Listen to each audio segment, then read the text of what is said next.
way in Shepherdstown, and he go in a thermal as a circle around like a tire on a bike rolling down Columbus Street. But Katie got a little look of hope in her eyes, and her arms unfold, and she looked to the skies and said, I'm gonna learn to fly around with you, yeah. She jumped up high and she fell to the ground and skinned her little knee and made a horrible sound. She got right up and she tried it again, and smiling all the way with her unstoppable grin. Take time, do what you're gonna do, and just smile, you're gonna see it through.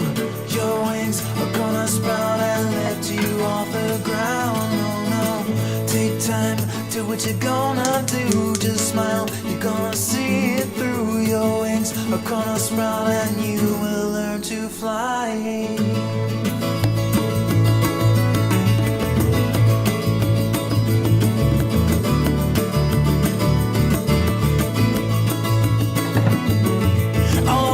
Children used to laugh at her. They say your head is in the clouds, and when you come back to earth, the men in the white coats, they will all be waiting for you.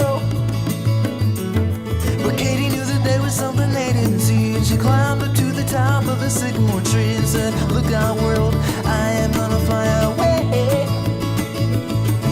She stood so tall, and with all her might she took a flying leap of an astonishing height. A wind blew through and it carried her high, and Katie knew that she was just beginning to fly. Well, take time, do what you're gonna do, and just smile, you're gonna see it through. Your wings are gonna sprout and lift you off the ground. Oh no, take time, do what you're gonna do. Just smile, you're gonna see it through.